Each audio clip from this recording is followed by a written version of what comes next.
오늘 설교의 제목은 사환과 증인을 삼으려 하신다라는 제목으로 말씀을 나눌 겁니다.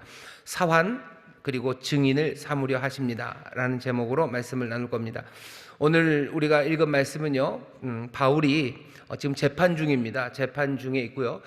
왜 이렇게 재판의 이야기가 길까 싶죠. 사실은 21장서부터 계속해서 재판, 결국은 이 재판이 끝나고 나면 우리가 알고 있는 사도행전의 마지막 그 폭풍 만나고 그래서 로마까지 가는 그 이야기가 기다리고 있을 겁니다. 사도행전 앞까지는 앞에 20장 앞까지는요 정신이 없죠. 하나님께서 능력을 행하셔서 베드로를 통해서 막 역사를 이루시고요. 또 그 다음에는 바울을 통해서 가는 곳마다 복음을 증거하시며 파란만장한 그런 복음의 역사를 기록했습니다. 근데 21장 넘어가면서 뭐가 좀 얘기가 너무 차분해져요. 계속해서 잡히고 사람들 앞에서 재판하는 이야기가 계속해서 이어집니다.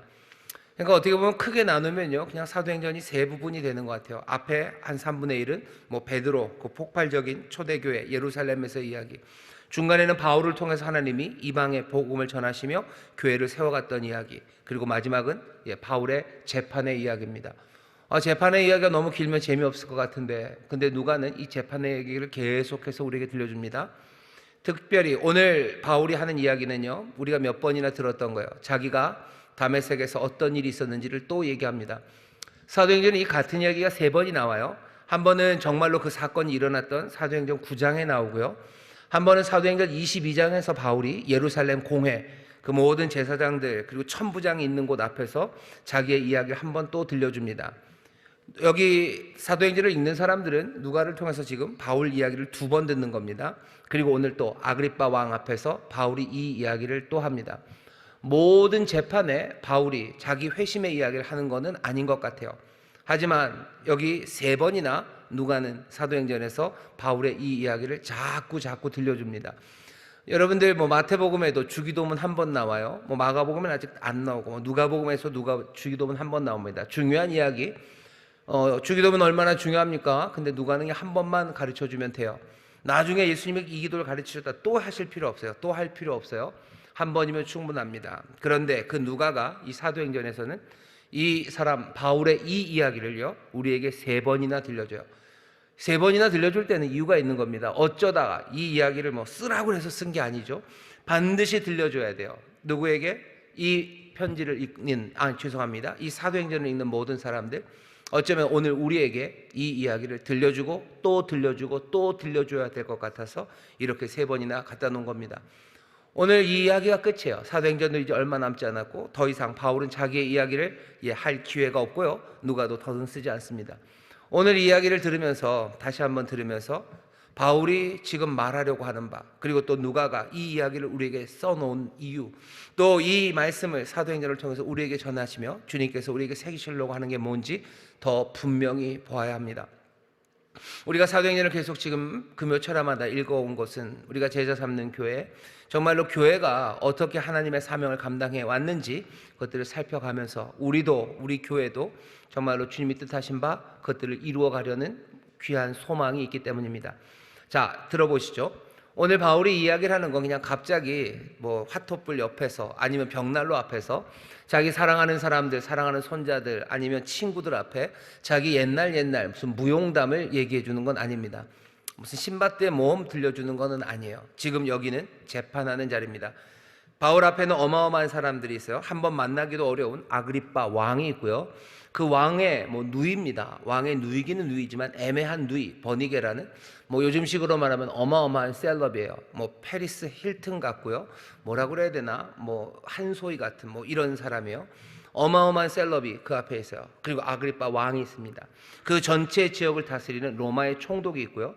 로마의 총독부가 있는 그 가이사랴, 그 도시의 가장 높은 사람들, 그 사람들이 그 앞에 앉아 있어요. 그 앞에서 바울이 지금 얘기를 해야 됩니다. 앉는 사람들은 지금 뭘 적으려고 그러는 거예요? 바울의 죄목이 뭔지를 찾으려고 해요. 그래서 그 죄목을 이름을 달아다가 가이사랴에게 보내려고, 로마로 지금 보내려고 하는 겁니다. 재판의 한 과정 중에 자기를 변호하는 자리에 지금 바울이 선 겁니다. 변호하려면 둘 중에 하나예요. 그냥 자기의 잘못을 얘기하고 내가 철저하게 반성하고 있으니 내 형을 감해달라는 읍소를 할 수도 있고요. 아니면 처음서부터 나는 무죄를 주장할 수 있습니다. 바울은 무죄를 주장합니다. 나는 죄가 없다는 거예요. 내 죄를 인정하면 얘기는 간단해요. 내가 잘못했습니다. 그 사람들이 말하는 거 다 맞습니다. 내가 반성하고 있으니 나를 좀 봐주셔요. 뭐 이렇게 가야 되는데, 무죄를 주장하는 사람들은 말이 길 수밖에 없습니다. 자기 무죄를 말해야 돼요. 오늘 이 본문은 요만큼 짧게 나와 있지만 바울이 요만큼 뭐 한 1분, 2분 변론하고 끝내진 않았죠. 이 서 있는 자리가 정말 귀한 자리라고 바울은 생각했고, 어쩌면 이 소요를 만든 사람들은 유대인도 죽이려고 하고요, 뭔가 공안적인 사범에 대해서 로마가 얼마나 엄하게 하는지를 알기 때문에 바울은 이 자리가 중요한 자리임을 압니다. 그냥 순회 재판관 앞에 선 게 아니에요. 총독 앞에 지금 선 거고, 유대의 분봉왕 아그리빠 앞에 섭니다. 앞에 서서 말해요. 나는 무죄, 나는 죄가 없대요. 죄가 없다고 하는 바울의 주장을 보면 일견 고개를 끄덕이기도 하지만 예수를 믿지 않는 사람들, 이방인의 눈에 보면 좀 이상하기도 합니다. 이상할 뿐이지 사실은 죄는 되지 않아요. 바울이 이렇게 말하는 겁니다. 사실은 나는 죄가 없어요. 나는 지시받은 대로 했을 뿐이에요. 지시는 누가 하셨냐면 하늘에서부터 내게 보이신 거예요. 19절이죠. 19절 보면 이렇게 되어 있습니다. 아그리빠 왕이여, 그러므로 하늘에서 보이신 것을 내가 거스리지 아니하고. 하늘에서 보인 거, 하나님이 나에게 보이신 거예요. 근데 그걸 내가 어떻게 거스립니까? 나는 죄가 없어요. 하늘이 지시한 대로 그렇게 지시했어요. 하늘이 나에게 지시한 건 뭐 악한 일일 리가 없어요. 그럴 리도 없고 들어보시라는 거죠. 하늘이 내게 지시한 게 그렇게 나쁜 일인지. 아니, 하늘이 내게 지시한 그 일을 하는 게 우리 유대인들이, 내 사랑하는 동족이 나를 그렇게 죽이겠다고 송사할 만한 일이 아닌 것은, 내가 지금 하늘로부터 받아서 내가 한 일들이라는 게 사실은 우리 유대인들의 오랜 전통, 거기에서 벗어난 것 아니고, 우리 유대인들이 가졌던 정말로 풍요로운 희망, 그 희망을 완수하는 이야기, 유대인들에게 훨씬 더 소망찬 이야기를 내가 했어요. 내가 하늘에서부터 받은 거고 유대인들에게 좋은 이야기 한 건데 왜 유대인들이 나를 송사하는지 알 수가 없다는 거죠. 유대인들이 늘 들고 있는 모세와 선지자들의 이야기, 거기에 근거해서 말하는 거고, 우리가 섬기는, 유대인과 내가 함께 섬기는 우리의 하나님께서 정말로 의로운 방식으로 모든 이방인들을 다 가족으로 받아들이시겠다는 그 놀라운 이야기를 내가 그 환상 가운데 발견하고, 내가 들은 대로 그거 전하는데, 내가 전하는 이야기에 뭐가 잘못됐다는 거예요. 유대인들이 나에게 할 말이 없죠. 난 유대인의 말씀, 그것 안에서 말했고, 유대인의 소망을 이루자고 말했고, 그리고 그것들을 하나님께서 의롭게 이루신다는 그 이야기만 전했을 뿐인데, 내가 무슨 죄가 있냐고, 나는 무죄라고 지금 변호하고 있는 겁니다. 바울의 그 변호를 쭉 들어가면서요, 우리는 바울을 통해서 주님이 무슨 일을 하시려는지, 또 바울을 통해서 주님이 하시려는 그 일이 또 우리를 통해서 주님이 하시려는 그 일과 어떻게 연관이 있는지 우리는 그것을 알 수 있습니다. 바울은 자기 변호를 위해서 다메섹 이야기, 그 이야기서부터 시작해요. 그럴 수밖에 없어요. 내가 이 일을 한 것은 내가 어떻게 한 것 아니에요. 하늘이 나에게 이 일을 맡기셨어요. 내가 하늘을 거스를 수 없어요. 바울은 언제 하늘을 보았습니까? 언제 하늘로부터 뭔가를 들었습니까?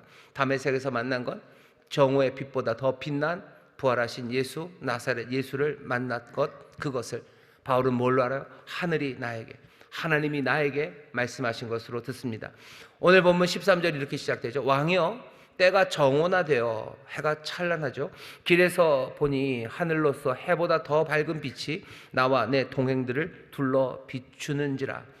해보다 더 밝은 빛이 있었대요. 14절입니다. 우리가 다 땅에 엎드러짐에 내가 소리를 들으니 히브리 방언으로 이르되 사울아 사울아 네가 어찌하여 나를 핍박하느냐. 가시체를 뒷발질하기가 네게 고생이니라.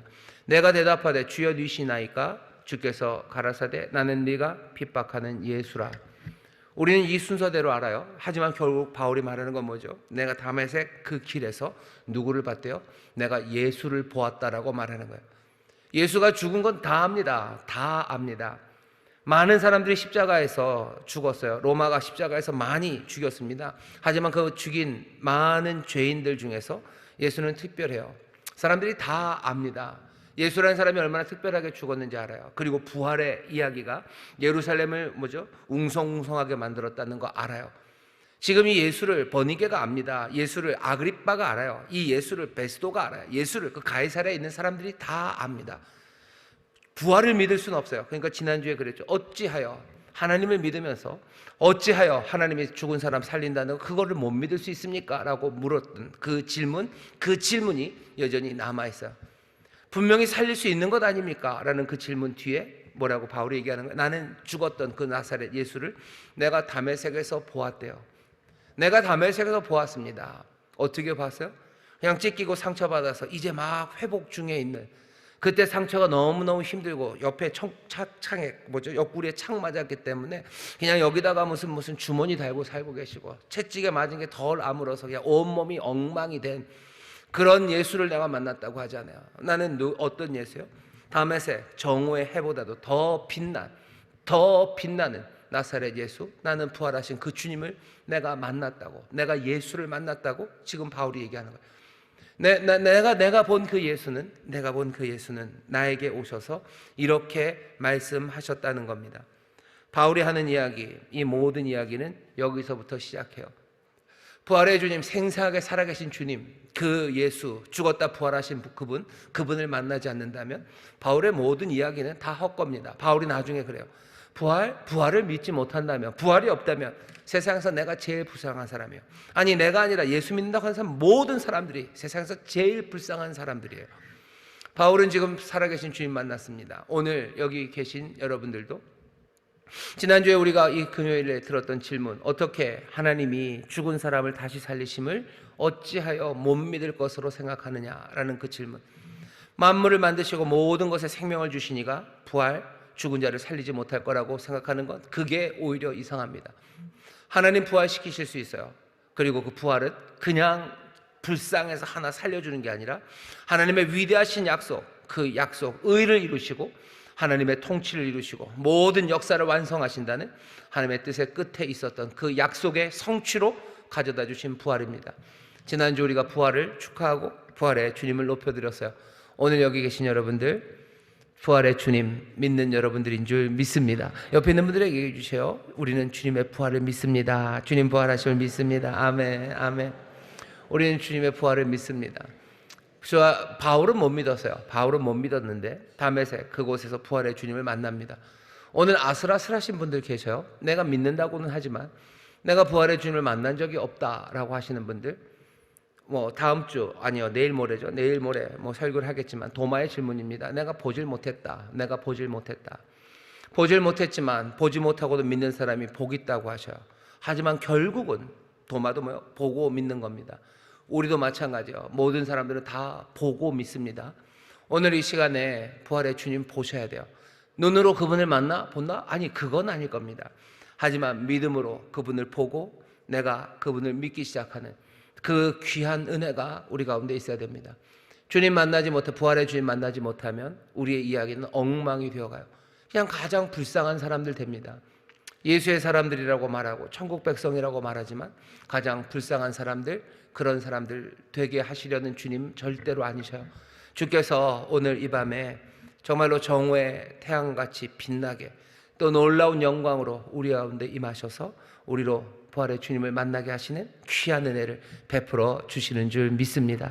옆에 있는 분들에게 얘기하셔요. 부활의 주님을 봅니다. 부활의 주님을 봅니다. 부활의 주님 봅니다. 부활의 주님 보셔요. 다메섹에서 인생이 바뀝니다. 바울이 그랬어요. 그 부르심을 그곳에서 받습니다. 무슨 부르심을 받습니까? 16절입니다. 사환과 증인을 삼으시려고 해요. 사환과 증인을 삼으시려고 하는데 하늘에서 온 이 부름, 사환과 증인으로 부르려는 이 부름을 거부할 수 없습니다. 왜냐하면 사람들은 증인으로 살지 못하게 해요. 그리고 사환으로 사는 거 싫어합니다. 하지만 사람의 말을 듣는 것, 그것이 중요합니까? 하나님의 말씀 듣는 게 중요합니까? 사도행전 처음에 베드로와 요한이 그 얘기를 몇 번 했습니다. 너희 말 듣는 것, 그것과 하나님 말씀 듣는 것, 어느 것이 옳은가라고 물어요. 우리에게 사환으로 살지 말라고 세상이 말합니다. 사람들이 그래요. 사람들은 증인으로 살지 말라고 얘기해요. 사람들이 그럽니다. 사람의 말을 듣는 게 낫습니까? 아니면 하나님의 말을 듣는 게 옳습니까? 하늘에서 보인 것, 하나님이 나에게 그렇게 말씀하신다면 나는 그 말씀대로 사는 게 옳아요.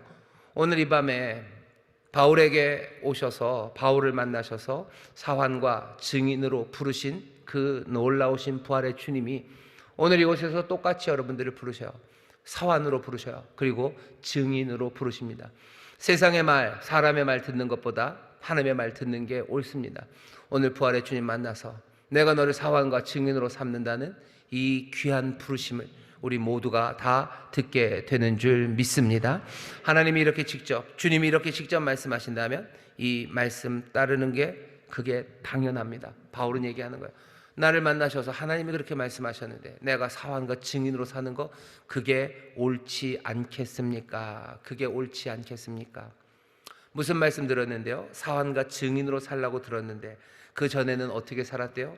네가 가시체 얘기를 합니다. 가시체를 뒷발질하기가 네게 고생이니라. 사울이었던 사람에게 오셔서 그랬어요. 가시채로 뒷발질하는데, 가시채라는 건 가시채찍입니다. 소를 몰고 갈 때요 이렇게 빼쭉빼쭉한 채찍으로 이렇게 치는 거예요. 그럼 아프니까 글로 안 가는 거죠. 그리로 안 가고 이리 갑니다. 근데 어떤 소들은 아프면 이렇게 인도하면 그리로 가야 되는데 싫은 거죠. 자긴 절로 가고 싶은 거예요. 근데 이건 또 아프죠. 그러니까 뒷발로 찹니다. 근데 소는 뒤차기가 그렇게 높이 올라가지 않습니다. 소가 무슨 쿵푸 팬더 말고는, 거기 나오는 애들 말고는 뭐 소가 이렇게 뒷발로 가시체 엉덩이 위로 다리가 올라오나요? 안 올라올 겁니다. 혹시 무슨 발레를 했던지 뭘 필라테스를 한 소면 모르겠지만 안 돼요. 해도 안 됩니다. 가시체는 떠나지 않을 거예요. 그걸 치울 수 없어요. 근데도 그냥 그걸 하고 있다는 거예요. 바울아, 너 가시체로 뒷발질하는 거 네게 고생이구나. 예수님이 나를 왜 핍박하냐? 너 가시체로 그거 하는구나. 지금 바울이 하고 있는 일은 뭐예요? 예수님이 하시는 일. 예수님이 뭔가 운전하시고 그분이 그 모든 소와 쟁기, 역사를 주관하는 그 방향에서요 가시체로 뒷발질하고 있는 거예요. 특별히 누구? 자기 그 바울을 향한 부르심, 거기에 어긋나며 살아가고 있는 겁니다. 그러면 다시 부르시는 거죠. 너 사환과 증인으로 불렀다는 거예요. 우리도 사환과 증인으로 우리를 부르셨는데 우리도 계속해서 뒷발질하는 거예요. 가시체를 뒷발질합니다. 언제 우리를 사환과 증인으로 부르셨습니까? 오늘 신약 성경을 읽어보면요 주님이 우리를 증인으로 부르신 게 분명합니다. 사도행전 처음에 1장 8절에 보면 뭐라고 돼 있죠? 하나님의 나라가 언제 임합니까? 뭔가 천국이 언제 임합니까? 부활도 하셨는데 이제 새 역사가 이루어지는 것 아닙니까? 그거 물을 때 예수님 그러셨어요. 아니, 그런 거 신경 쓰지 말고 오직 성령이 너희에게 임하시면 너희가 어디요? 너희 성령이 마시면 너희가 권능을 얻고 예루살렘과 유다와 사마리아 땅끝까지 이르러서 내 증인이 될 거라고 말씀하셨어요. 하나님의 나라가 임합니다. 거기에 대해서 가시 뒷발질하면서 내가 알아서 그 나라, 내가 알아서 뭐 소망의 나라, 내가 알아서 뭐 좋은 세상을 만들기 위해서, 내 삶의 평안을 만들기 위해서 내가 내 갈 길을 걸어가는 것 아니에요. 뭐라고 얘기하셔요? 그냥 증인되라고 얘기하셨어요. 증인되라고 하는데 그 길 아니라 자꾸 딴 길 가면 가시체가 올 겁니다. 그럼 바울은, 아니면 우리는 뒷발질하는 거예요. 뒷발질해도 소용없습니다. 여러분들 그 가시체까지 발 닿지 않습니다. 주님이 내가 뒷발질한다고 해서 그 통치를 그냥 돌리지 않으십니다. 만왕의 왕이여 만주의 주가 그 의와 그 선하심으로 다스리셔요. 주의 뜻이 분명히 이루어집니다. 우리를 부르신 그 부르심, 거기에 후회가 없으세요. 하나님의 은사와 그리고 부르심에는 후회가 없어요. 돌리지 않으십니다. 그러니 어떻게 하셔야 돼요? 우리를 부르신 부르심에 대해서 분명히 들으셔야 돼요. 증인으로 부르셨대요. 그리고 또 뭐로 부르셨대요? 사환으로 부르셨대요. 증인되는 일을 하기 싫은 거예요. 왜? 여러 가지입니다. 하나는 그거 가지고 안 될 것 같으니까. 증인이 된다고 뭐가 되는 것 같지 않아요. 다른 것 해야 될 것 같은 거죠. 그러니 그 길 말고 다른 길 갑니다. 항상 뭐 왼쪽으로 가서 잘못되는 건 아니에요. 오른쪽으로 가도 잘못되는 겁니다. 그거 말고, 증인 말고 더 좋은 일 있지 않습니까? 그렇게 가면서 뒷발질합니다. 하지만 가시체는 계속해서 부르심의 그 길을 걸어가게 하시는 거예요. 증인대로 부르셨어요. 사환으로 부르셨어요. 여러분들 이 증인과 사환의 이 부르심, 이것 피해서, 이거 싫어서, 때로는 이거보다 더 좋은 게 있다고 믿어서, 아니면 이게 너무 힘들고 내게 맞지 않아서 어떤 이유가 되었든지 간에 내가 그 가시체를 뒷발질하는 그 어리석음에서 벗어나야 됩니다. 바울은 그렇게 얘기하는 거예요. 내가 열심으로 살았어요. 하나님을 향한 열심으로 살았습니다. 하지만 그 모든 것들은 뭐예요? 가시체를 뒷발질하는 내 헛수고였어요. 내가 하나님을 위해서 산다고 살았지만 그 길이 아니었어요. 이제 오신 이가 새롭게 나를 분명히 부르십니다. 뭘로 부르셔요? 증인과 사환으로 부르십니다. 여러분들의 삶에서 하나님의 뜻을 이루기 위해, 아니면 내 안에 있는 뭔가 의와 그리고 내가 알고 있는 가장 선한 것을 위해서 이렇게 걸어가야 되겠다 하며 자꾸 걸어가는데 주께서 가시체로 툭툭툭 치실 때 어쩌면 뒷발질 그거 멈추시고 다메섹에서 영광으로 나타나시는 부활의 주님, 그 주님이 하시는 이 부르심을 들으셔야 됩니다. 우리를 증인으로 부르셨어요. 그렇죠. 우리를 종으로 부르셨습니까? 예, 우리를 종, 사환으로 부르셨어요. 우리가 늘 그렇게 얘기했죠. 우리는 주님의 종이라고, 주님에게만 매였다고. 너희들 이제 더 이상 죄의 종 노릇하지 말고 오직 그리스도에게 매여 살아라. 우리는 그리스도의 종으로 삽니다. 빌립보서 2장에서 뭐라 그래요? 너희들은 이 마음을 품어라. 곧 그리스도 예수의 마음이다. 그는 하나님 근본 본체셔. 동등한 그거 취하지 않으시고 종의 형체, 종의 폼을 가지고 우리에게 오셨어요. 이 땅에 오셨어요. 이 마음 품으죠. 종의 마음으로 살래요. 그리스도의 종으로 살랍니다. 계속해서 하나님의 종, 그리스도의 종으로 살래요. 오늘 얘기하시잖아요. 너를 내가 내 사환으로 삼겠대요. 내가 너를 내 증인으로 삼겠대요. 이게 바울에게만 대한 부르심입니까? 아니요. 모든 그리스도인들 피로 사시고 또 우리를 복주시고 우리의 삶을 통해서 하나님의 뜻을 이루시려는 그 놀라우신 부활의 주님, 그 하나님, 나의 주, 나의 왕, 나의 하나님이 오늘 영광 가운데 우리에게 주시는 말씀이셔요. 가시채 뒷발질하는 것, 그것 때문에 괴로워하지 마시고 이제 주께서 하늘에서부터 내게 말씀하시니 이 말씀 따라 살아가는 복된 이들, 정말로 사환과 종으로 우리를 부르시는 그 부르심을 나의 부르심으로 여러분을 붙잡으셔서 이제 뒷발질이 그쳐지시기를 주의 이름으로 축원합니다. 주의 이름으로 축원합니다. 나를 사환과 종으로 삼으셨대요. 사환? 왜 갑자기 사환입니까? 종이라고 안 하고 일부러 여기 뭐라 해야 되나, 여기 오늘 본문에요 사환으로 번역을 해놨어요. 종으로 안 하고요. 왜냐하면 보통 종이라고 번역되는 말은 둘로스 뭐 이런 말입니다. 그럼 그냥 종이에요. 근데 여기 바울이 좀 특별하게 말을 하나 써놨어요. 뭐 여기만 있는 말은 아닙니다. 여기 저기 있습니다. 여기 저기 있어요. 증인은 무슨 뜻이죠? 마르투스 이렇죠. 마르투스 그래가지고 뭐 머터, 그래서 뭐 순교자라는 의미가 있어요. 목숨을 걸고 증거하는 사람이죠. 증인은 말하는 사람입니다. 자기가 본 거를 말해요. 오늘 본문에서도 보면 내가 네게 한 말, 예수님이 그러세요. 내가 네게 한 말 너 말하는 거야. 증인이죠. 또 내가 네게 할 말들이 있어요. 내가 네게 할 말이 있고 내가 너에게 한 말이 있어요. 내가 너에게 이미 보여준 것이 있고 이제 또 보여줄 것이 있어요. 그것에 대해서 증인될 겁니다. 그러니 증인들은 뭐 해야 돼요? 분명히 확인해야 됩니다. 무슨 말 하셨는지 확인하셔야 돼요. 그리고 또 뭐 하셔야 돼요? 무슨 말 하실지 기대하셔야 돼요. 증인은 뭘 증거한다고? 오늘 보면 보셔요. 16절입니다. 일어나 네 발로 서라. 내가 네게 나타난 것은 곧 네가 나를 본 일과 장차 내가 네게 나타날 일에 너로 사환과 증인을 삼으려 함이니. 두 가지요. 이미 하신 말씀이 있어요. 그리고 이제 하실 말씀이 있어요. 이미 그래서 우리가 본 것들이 있어요. 그리고 이제 우리에게 보여주실 것들이 있어요. 우리는 그것들의 증인으로 살 겁니다. 그러니 이미 본 일들 확인하셔. 뭐 확인했습니까? 예수님 죽으시고 예수님 부활하셔서요. 이거 내가 본 일이에요. 바울이 보았죠. 우리도 마찬가지. 우리 뭘 증거할 겁니까? 도대체 뭐의 증인이 될 거예요? 뭐의 증인이 될 거예요? 뭐의 증인이 될 겁니까? 우리가 본 일이 뭐예요? 우리가 믿음으로 보았어요. 예수님 십자가 지셔서 죽으시고 부활하신 주님을 내가 보았어요. 주님 부활하셨다는 거, 그리고 그 의미가 뭔지 우리는 확인하고 그것에 증인될 겁니다. 이제 주님께서 우리에게 보이실 일들이 있어요. 이제 또 보이실 겁니다. 하나하나 그 부활하신 주님께서 우리에게 행하시는 놀라운 일들과 하나님의 나라가 권능으로 임하며 하나님의 뜻이 이루어지는 것, 그것들 보이실 거예요. 우리는 그것들의 증인될 겁니다. 주가 살아계시다는 거 증인하고, 주가 사셔서 우리를 지금 새롭게 하신다는 거, 그거 증거하고, 주의 말씀이 참이었다는 거 증거하고, 이제 또 참과 진리로 우리의 삶을 만들어 가신다는 거, 그거 증거할 거예요. 우리는 그거 증거하면 됩니다. 그 일을 위해서 우리를 부르셨어요. 눈 크게 뜨고 주의 말씀 따르며 주가 행하신 일들, 행하실 일들 기대 가운데 전하는 것, 그것 마음에 품으시면 돼요. 나머지는 다 어떻게 합니까? 인생에 돌볼 게 많은데, 돌볼 게 많죠. 돌볼 게 많지만 여러분들 그 모든 내가 해야 되는 일들은요, 주 안에서 내게 맡겨주신 것 안에서 내가 감당해 나가면 돼요. 다른 것에 염려하지 마셔요. 다른 건 내가 뭘 해야 될지 내 마음이 중구난방으로 튀어갈 것 없어요. 난 증인으로 살 거예요.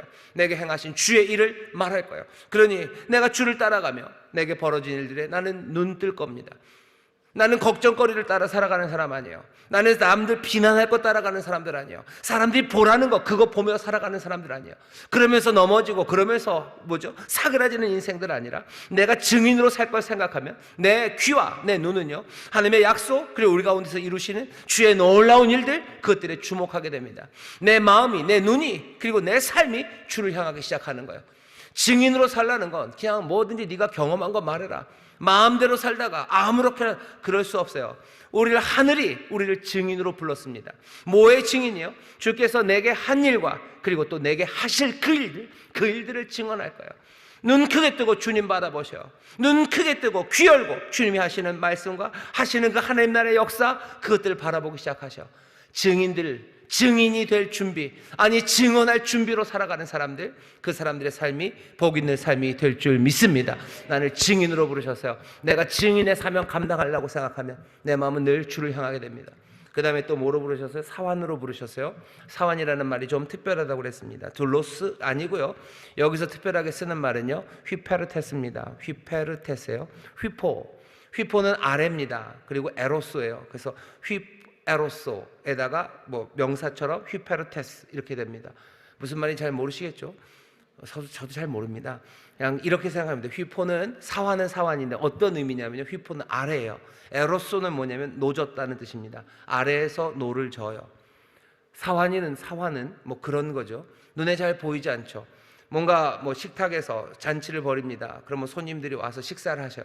식사를 막 하면 맛있게 먹는 줄 알죠. 사실은 그 주변에서 사환들이 많죠. 보이지 않는 데서 그릇 계속 갖다 놔두고 저기서 음식 준비하고 치우고 그런 사람들 눈에 보이진 않지만 그 아래서 노 젓는 사람들이 있습니다. 그 사람들이 휘페르테스예요. 내가 너를 뭘로 삼는데요? 사환과 증인으로 삼는데요. 아래서 노젓는 사람들 생각하시면 오리 생각하시면 돼요. 예쁜 청동오리가 연못을 지납니다. 폼나게 다니죠. 하지만 밑에서는 막 노를 젓고 있죠. 휘페르테스는 아래서 노젓는 사람이에요. 그게 그냥 덜 낭만적이면 이게 낭만적인가요? 아주 그로테스크한 그림도 있습니다. 여러분들 배너 같은 영화 보시면 로마의 그 전투함들이 가요. 전투함들이 앞에서 가면 명량, 노량 이런 것도 마찬가지죠. 그 수군들 중에서는 위에서 무슨 포 쏘고 활 쏘고 칼 들고 옆에 배로 넘어가는 사람만 있는 건 아니에요. 그 아래서 계속 노를 져야 됩니다. 무슨 돛 달고 가는 거 아니에요. 어딘가 갈 때는 돛을 달고 가죠. 하지만 전쟁의 그 자리에서 무슨 바람이 자기 마음대로 붑니까? 결국은 노 져야 되는 거예요. 아래서 노 젓는 사람들이요. 위에서 무슨 일이 일어나는지 모릅니다. 이 사람들은 그냥 노를 저을 뿐이야. 멈춰라 그러면 멈추는 거야. 오른쪽 노 져라 그러면 죽어라고 오른쪽 노 젓는 거고, 왼쪽 편 니들 노 져라 그러면 노를 젓는 거야. 휘페르테스 아래쪽에서 언덕 아래쪽에서 노 젓는 사람들입니다. 너를 사환과 증인으로 불렀대요. 우리가 해야 되는 일들은 증인이라는 말이 큰 의미로 우리에게 옵니다. 내가 주가 한 일과 또 내게 보이신 일과 또 보이실 일들을 내가 증언하기 위해선 내 눈과 내 마음 내 모든 삶이 주를 따라 주를 향해 있어야 돼요. 그리고 담대하게 그 일들을 말하기 시작해야 돼요. 그게 우리의 일이라면 그 일을 하는 자세 내지는 그 일을 하는 태도는 휘페르테스입니다. 그 아래서 노젓는 사람이에요. 우리가 모릅니다. 이 증인, 내가 이 증거하는 이 일이 어떤 결과를 나타낼지, 내 이 증거가 5,000명을 한 번에 주께로 돌아오게 할지, 아니면 모든 사람이 콧방귀를 뀌고 다 떠나가서 나를 그냥 외롭게 만들지, 난 그거 보이지 않아요. 왜? 나는 휘페르테스. 난 그 아래서 노를 저을 뿐이에요. 증언하라는 그 일에 힘써 증언하라는 그 일이, 그 명령이 내게 들리기 시작하면 나는 그 일을 할 겁니다. 어쩌면 심장이 터질 것 같은데도 그 멈추지 않는 북소리가 내게 들려오기 시작하면 나는 그게 내 심장을 터지게 할지 어떻게 할지도 몰라요. 하지만 나는 휘페르테스, 거기서 나를 노를 젓는 사람이에요. 주께서 우리를 부르실 때 휘페르테스와 마르투스로 부르셨대요. 너를 사환과 내가 종으로 불렀대요. 증인으로 불렀대요. 증인으로 부른 거 그것도 만만치 않지만 그래도 뭔가 좀 낭만적이에요. 주가 내게 보인 일 그리고 내게 보이실 일을 내가 말할 거예요. 멋지죠. 어쩌면 이거 생명 걸어놓고 하는 거 그렇다면 뭔가 숭고한 뭐가 있습니다. 하지만 이 휘페르테스 사환이라는 이야기는 우리를 조금 고개를 갸우뚱하게 해요. 하지만 고개를 갸우뚱하게 하지만 어쩔 수 없습니다. 그냥 무릎을 치게 만들고 그냥 고개를 주걱거리게 만들어요. 왜? 우리 주께서 이 땅에 오셔서 하신 일이에요. 나사렛 예수가 이 땅에 오셔서 하실은 휘페르테스로 사셨어요. 어떻게 될지 모릅니다. 겟세마네 그곳에서 어떻게 될지 왜 모릅니까? 구원이죠. 맞아요, 구원이에요. 하지만 이 일을 오직 아버지만 아시는 일이에요. 아버지의 뜻을 따라서 휘페르테스 그 아래서 노젓기 시작하는 거예요. 심장이 터질 때까지, 언제 이 고통이 멈출지 모릅니다. 한숨 한숨을 다 아버지에게 맡기며 그렇게 걸어가셨어요. 우리를 부르신 건 사환과 증인으로, 휘페르투스와 그리고 마르투스로 우리를 부르셨어요. 이거 삶이 너무 가련한 인생 아닙니까? 이거 너무 비장하지 않습니까? 이 비장함과 이 가련함, 하나님이 우리를 그렇게 부르셨을까? 우리를 사환과 그리고 증인으로 부르셨는데, 사환과 증인으로 살았던 삶이 어떤 삶이었는지 우리가 다시 보시면 돼요. 예수님이 휘페르테스로 사시고 마르투스로 사셨어요. 하지만 그 삶의 모든 과정이 이 삶의 비장함 때문에 늘 무겁고 늘 괴롭고 늘 굶고 사셨습니까? 아니에요. 휘페르테스로 사시고 그리고 증인으로 이 땅에 오셨으나 이 세상에서 누구보다도 기쁨과 평강으로 사셨어요. 내게 있는 기쁨을 네게 주겠다고 하셨어요. 나는 슬프지만 어디서 내가 기쁨을 길어다가 너에게 먹여주겠다라고 하지 않으시고 내게 있는 기쁨을 내게 주겠대요. 너희들 내게로 와서 마시래요. 내게로 와서 마셔라. 그러면 내게 있는 거 마시면 너희들 어떻게 해요? 네 배에서 생수의 강이 터져 나온대요. 내 기쁨을 너에게 주고 싶다고 주님 그렇게 말씀하십니다. 휘페르테스와 그리고 또 마르투스로 이 사환과 이 증인으로 살아가는 삶이 정말로 비장해 보여요. 비장합니다. 하지만 여기에 기쁨이 없다고, 여기가 행복하지 않다고, 여기에 평강이 없다고 누가 말합니까? 누가 그렇게 얘기합니까? 우리는 이 삶을 살아가는 기쁨을 아직 제대로 맛보지 못한 것 같아요. 바울이 눈물 흘리는 일 많고요, 바울이 옥에 갇히는 일 많습니다. 빌립보 감옥에 갇혀서요. 빌립보 감옥에 갇혀서 실라와 바울이 노래합니다. 찬송합니다. 뭐 하는 거예요? 비장미에 갇혀서 여기서 이렇게 이 슬픈 인생에 그래도 내가 기쁨으로 좀 노래를 해줘야 이 땅이 흔들릴 것 같으니까, 아니요, 바울과 실라 빌립보 그 깊은 감옥에 억울하게 매맞고 거기 갇혔을 때요, 정말로 기쁨으로 노래하기 시작하는 거예요. 정말로 기쁩니다. 기뻐요. 그리고 평강이 가득합니다. 왜 그래요? 부활하신 주님을 보았기 때문에. 하늘에서 내게 하신 말씀이에요. 내가 부활하신 주님을 만났어요. 부활하신 주님이 내게 이 일을 맡기셨어요. 생생하게 살아계신 그 주님이 나와 함께 하셔요. 그러면 이 삶의 비장함, 어쩌면 이 소명, 이것 때문에 당하는 여러 가지 죽음의 위협과 나를 가두는 것조차도 바울 그리고 이 실라 하나님의 사람들에게는 하늘의 기쁨과 평강을 누리는 삶이 됩니다.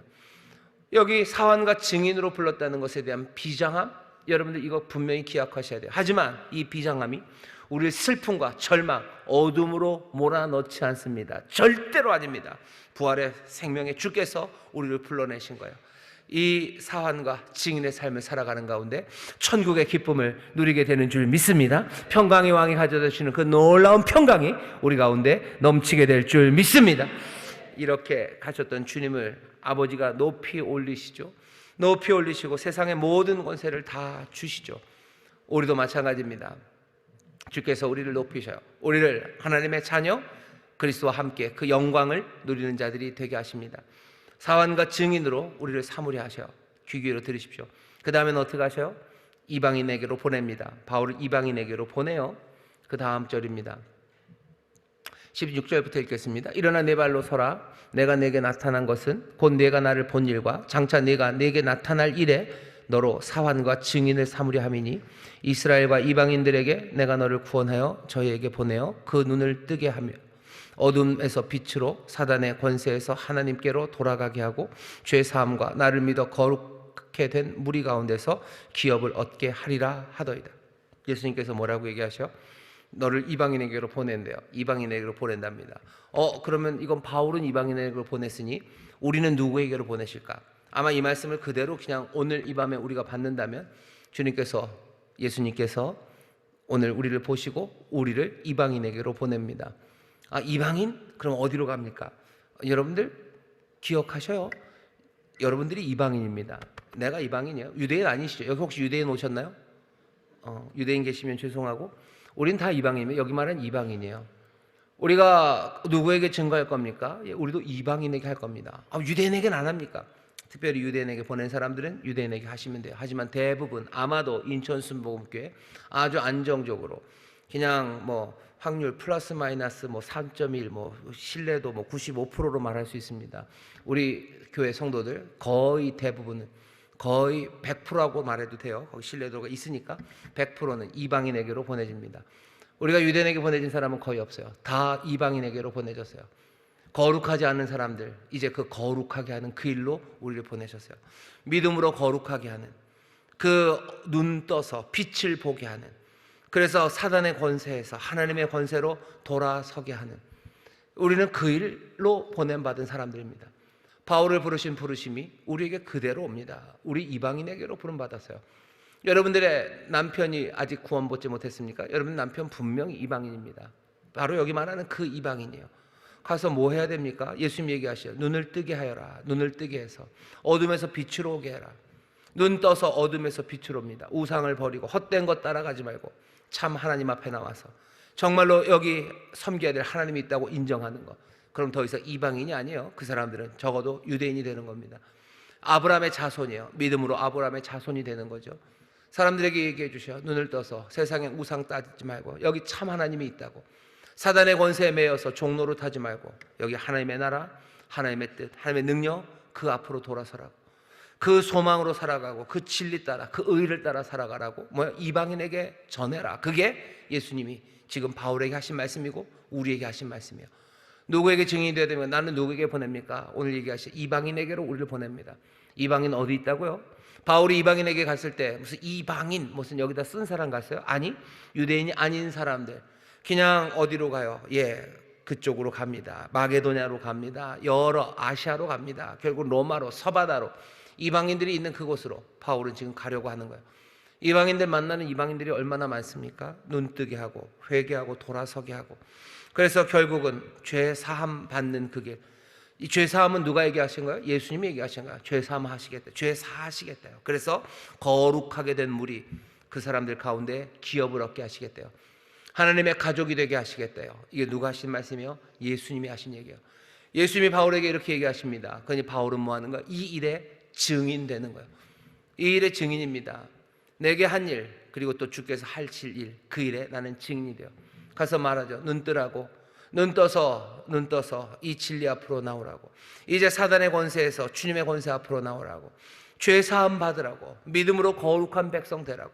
주님이 그렇게 말씀하신다고. 예수님 그렇게 부활하신 주님께서 말씀하셨다고 가서 말하기 시작합니다. 회개하라고 말하는 거예요. 바울이 그런 얘기하죠. 내가 한 말은 아무 말도 없어요. 나는 회개하라고 그 말 한 거예요. 그런데 그 말 유대인들이 싫어했죠. 20절입니다. 먼저 다메섹에서와 또 예루살렘에 있는 사람과 유대 온 땅과 이방인에게 회개하고 하나님께로 돌아가서 회개에 합당한 일을 행하라 선전함으로 유대인들이 성전에서 나를 잡아 죽이고자 하였으나, 나는 회개하라고 그랬는데 유대인들이 나를 죽이려고 그랬대요. 이상하죠? 난 예수님 말씀대로 했는데 유대인이 나를 죽이려고 합니다. 왜 그런 거예요? 유대인들은 싫은 거예요. 이방인들이 주께로 돌아오는 게 싫은 거예요. 이방인은 여전히 이방인이어야 되고 그들은 죄인이어야 돼요. 정말로 구원받으려면 유대인들이 되어야 되는데 죄 사함을 받아서 거룩한 백성이 된다고 믿어서 그건 용납 못하겠다는 겁니다. 그러니 이방인 회개하라는 그 말에, 회개해서 하나님의 백성이 되라는 그 말에 유대인들이 나를 죽이려고 한 거라고. 내가 그렇게 뭐가 잘못한 게 있냐고. 그 다음은 그런 얘기입니다. 내가 모세율법대로 했고, 모세율법에 고난받는 그리스도에 대해서 가르치고 있고, 그 고난받는 그리스도는 부활해야 된다고 가르치고, 그렇게 하나님은 이방인과 모든 이들에게 빛을 던지신다고 그렇게 유대교 성경이 가르치고 있는데, 난 그 말 그대로 했는데 이 사람들이 나를 죽이려 하는 거라고. 나는 무죄라고 지금 주장하는 겁니다. 바울의 무죄 주장은 그렇게 가요. 하지만 무죄 주장을 듣다 보면 바울의 삶, 바울이 왜 이렇게 살아갔는지를 우리는 압니다. 바울이 이렇게 살아가는 것을 보면서 우리도 어떻게 부름받았는지 그것들을 보기 시작합니다. 말씀을 정리하겠습니다. 여러분들 뒷발질 하지 마셔. 가시채 온다고 뒷발질 하지 마셔. 왜? 우리의 부르심이 이미 분명하기 때문입니다. 우리를 뭐로 부르셨어요? 우리를 사환과 증인으로 부르셨어요. 이 부르심은 그냥 온 것 아닙니다. 하늘에서 보이시는 거예요. 하늘에서 보이시는 것. 오늘 부활하신 주님, 그 예수님께서 우리에게 영광으로 보이셔서 오늘 우리에게 주십니다. 내가 너를 사환과 증인으로 부르셨다고 말씀하셔요. 사환과 증인으로 부르셔서 누구에게로? 이방인에게로 보낸다고 말씀하셔요. 가서 전해야 될 건 뭡니까? 눈 뜨라고, 눈 뜨라고, 눈 뜨고 사탄의 권세에서 하나님의 권세 앞으로 들어오라고. 죄 사함 받아 너 거룩한 백성 하나님의 자녀 되라고 예수님이 말씀하신다라고 전하는 거예요. 그렇게 하더이다, 그렇게 하리라 하더이다. 예수님 그렇게 말씀하십니다. 오늘 우리에게 보내시며 주시는 우리의 사명, 또 우리가 전해야 될 말들, 그것들을 어떻게 전해야 되는지 우리에게 보여주셔. 사환처럼, 휘페르테스처럼 증인이 되어 여러분들 예수님의 말씀을 전하셔. 눈 뜨라고, 눈 뜨셔요, 눈 뜨셔요. 회개하라고, 우상 섬기던 거 버리라고. 여기 참된 하나님이 계시다고. 여기 부활하신 주님이, 그 증거인 주님이 우리와 함께 하신다고. 눈 열고 주 앞에로 나오고 사탄의 권세에서 하나님의 권세, 이제 새로운 삶, 하나님의 권세를 믿으니 변화된 그 삶 살라고 사람들에게 말하는 겁니다. 예수님이 그렇게 하신다. 죄 사하신다. 이제 믿음으로 거룩한 백성 우리를 되게 하신다. 그거 증거하는 일, 그 일 우리에게 맡기셨습니다. 죽이려고 할 겁니다. 좋아해야 될 것 같은데, 이 복된 소식이니 좋아할 것 같은데 아니요, 죽이고자 합니다. 죽이고자 하면 어떡합니까? 그렇다고 머무를 수 없습니다. 뒤로 물러날 수 없습니다. 성령님의 권능으로 우리는 다시 이 사환의 자세로 증인의 일을 감당해야 돼요. 성령이 우리에게 임하시니 증거하게 할 겁니다. 지혜롭게 말하게 하실 거예요. 날마다 날마다 부활하신 주님 그 앞으로 우리를 인도하셔요.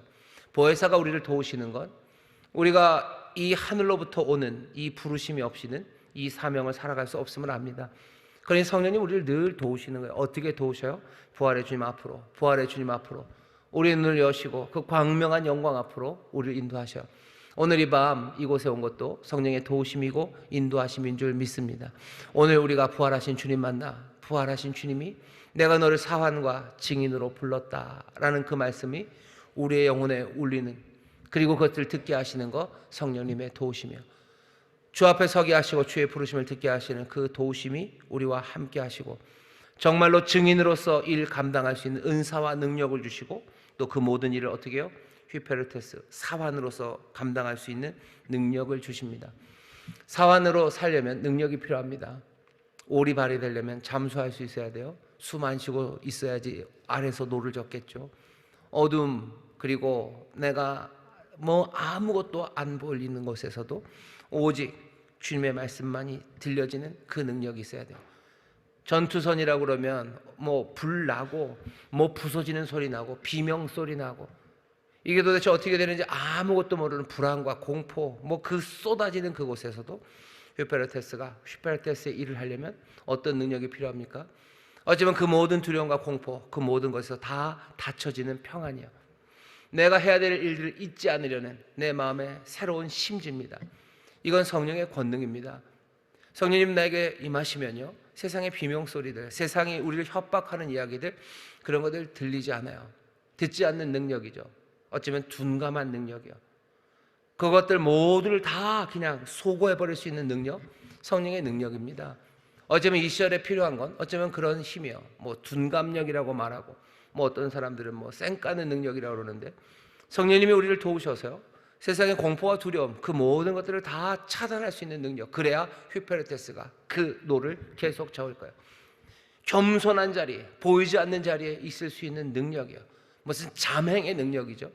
나를 드러내는 것이 세상에서 가장 좋은 일이라고 사람들이 다 속삭이는 그 시절에도 나는 휘포, 그 아래에서 노를 저을 수 있는 사람들, 세상의 명예 구하지 않고 모든 것들 하나님 앞에 영광 올려드리고 내가 받을 영광, 그런 건 없다고 고백하는 사람들, 그렇게 휘페르테스 아래서 노져올 수 있는 것, 그 성령의 능력입니다. 성령의 권능이 없으면 이상한 증인들 되는 거예요. 아래서 노젓는 게 휘페르테스가 아니라 위에서 뭐라 해야 되나? 까불대는? 아니 위에서 그냥 제멋에 겨워 춤추는 그런 증인들 됩니다. 누가 그런 증인을 신뢰합니까? 어쩌면 사환과 증인이 될 때 우리가 하는 말들을 세상은 듣기 시작할 거예요. 우리가 휘페르테스가 아닐 때 우리의 증거하는 것도 엉망이 될 겁니다. 우리가 제대로 증거하기 위해서 성령님이 우리를 도우시는데 휘페르테스 사환으로 살 수 있는 능력을 주셔요. 세상의 두려움에 귀닫게 하시고 세상의 명예와 모든 유혹들, 그것들을 꺾어내는 하나님의 놀라우신 능력이 성령으로 말미암아 우리에게 부어집니다. 그것은 우리에게 보는 자제력, 허벅지를 찌르는 뭐 단도로 임하지 않을 거예요. 어떻게 임하신대요? 하나님의 사랑, 그 은혜를 우리 가운데 날마다 물붓듯이 부으셔서 은혜로 가장 선하신 방법으로 그 능력을 이루십니다. 은혜로 가득 채우시니 세상의 비명소리와 세상의 온갖 불안하고 두렵게 하는 것들, 그런 것들이 들려지지 않는 거예요. 주님의 사랑 안에 나는 두렵지 않습니다. 주가 나를 사랑하시고 그 긍휼과 자비하심이 한이 없는데 내가 무서워할 게 뭐가 있어요? 아이들이 세상에서 뭐 난리가 나도요, 어머니의 품 안에 안겨서 엄마가 맛있는 거 주면요 그냥 평안합니다. 저는 평생 잊어버릴 수 없는 게 있어요. 그때 한참 인천에서 뭐 시위가 있었을 그 80년대, 제가 80년대를 살았습니다. 그때 저기 인구 앞에서까지 이렇게 버스가 시민회관에서 중앙도서관 쪽으로 가려고, 제가 그렇게 어려울 때도 공부를 하러 중앙도서관을 갔습니다. 그렇게 가는데 뭐 최루탄 날고 난리가 났어요. 난리가 나고 뭐 버스가 가네 안 네, 앞에 뽀얗습니다. 근데 버스에 꼬맹이가 하나 탔는데 엄마가 무슨 브라보콘인지 뭘 하나 사줬어요. 진짜 어린 한 2-3살 된 애기가 그걸 이렇게 먹고 있는데요, 울지도 않아요. 그냥 웃으면서 맛있게, 정신이 없어요. 걔는 그거 먹으면서 그냥 있더라고요. 와, 이 혼란한 정국에 얘는 지금 웃고 있어요. 그죠? 최루탄 날아오고 버스가 간에 만나요. 뭐 돌이 막 날아오고 뭐 최루탄 쏘는데 얘는 아무 생각 없어요. 얘는 그냥 즐겁고 행복해요. 엄마 품에서 아이스크림 먹고 있어요. 성령이 우리에게 가져다 주시는 능력, 우리가 두려움의 세상에 두렵게 하지 않는 것, 두려움을 뭐 이길 만한 단도, 그래서 두려움이 올 때 무슨 뭐 허벅지를 찌르고 그게 아니라 하나님의 사랑을 우리에게 주십니다. 자비와 긍휼을 우리에게 가득하게 하셔서요, 세상의 두려움과 공포로 우리를 삼키는, 아니 그것들이 들려지지 않아요. 그 은혜 안에서 나는 감사할 뿐이야. 나는 기쁨으로 그 길을 걸어갈 뿐입니다. 우리가 아래에 머물러 있을 때 세상의 명예를 부활하는 온갖 꼬드김들, 그것들이 들리지 않아요. 나는 왜? 나는 주님의 영광 안에서 난 모든 것에 부족함이 없기 때문이에요. 주님이 나와 함께 하시는 그것으로 만족해요. 더 구할 것 없어요. 성령께서 우리에게 은혜와 그 긍휼과 하나님의 사랑을 채우셔서 내게 남은 건 뭡니까? 채우시니 나도 하나님을 사랑하는 그 사랑만 남아있을 뿐이에요. 내가 주를 사랑함으로, 내가 휘페르테스로, 사환으로, 내게 맡겨주신 증인으로 나를 살아가요. 하나님이 내게 그 얼굴을 보이시며 내게 그 말씀을 하시고, 날마다 성령님 그렇게 살아갈 수 있는 증인으로, 사환으로 살아갈 수 있는 능력 나에게 주시는데, 은혜로 채우시고 자비하심과 긍휼로 그 능력을 채우시는데, 그 사랑의 힘으로 나는 오래 참습니다. 나는 모든 것 견딥니다. 난 모든 것 바랍니다. 난 질투하지 않습니다. 악 기뻐하지 않습니다. 진리와 함께 기뻐하며 나는 그 길을 걸어갈 수 있습니다. 성령님의 이 은사, 선물이 우리와 함께 하실 때 우리는 제대로 주님이 우리를 부르신 이 사환과 증인의 일을 감당할 수 있습니다. 오늘 이 밤 여러분들, 성령님이 이 많은 일을 하십니까? 염려하지 마세요. 능력 많으신 분이시죠. 주님이 오늘 이렇게 은혜를 많이 주십니까? 이렇게 많은 일을 하십니까? 염려하지 마세요. 사랑하시는 이가 우리를 위해서 예비하신 귀한 밤입니다. 오늘 부활절 후에 첫 번째 금요철이에요. 부활의 주님 오늘 만나도록 성령님 우리를 인도하심을 믿습니다. 성령님 우리의 귀를 열어 우리를 사환 그리고 증인으로 부르심을 이미 들려주고 계신 줄 믿습니다. 이 일 감당할 수 있는 모든 능력 성령님이 우리에게 이 밤 부어주실 줄 믿습니다. 영접하시고 기쁨으로 또 받으시고 다시 한번 주 안에서 새 소망, 새 부르심에 순종하며 나가는 우리 모든 성도들 되시기를 주의 이름으로 축원합니다. 기도하겠습니다. 하나님 감사합니다. 사환 그리고 증인으로 우리를 부르십니다. 하늘에서 우리에게 보이시고 부활하신 예수님 그 얼굴을 우리에게 보이십니다. 오늘 살아계신 주님, 우리를 위해서 십자가 달리신 나사렛 예수, 이제 부활하시사 주가 되시고 그리스도가 되신 우리 놀라운 왕을 오늘 배웠고, 우리 주님께서 우리에게 주시는 이 사명을 다시 한번 분명히 듣는 밤 되게 하시니 감사합니다. 성령님 이 말씀대로 살아갈 수 있도록 우리에게 권능으로 임하여 주시옵소서. 오늘 그 사랑이, 그 은혜가 우리 가운데 넘쳐날 줄 믿사오니 주여 이 은혜 안에 새 결단 또 새 길을 보는 복된 시간 되게 하여 주옵소서. 감사드리며 예수님 이름으로 축복하며 기도하옵나이다. 아멘.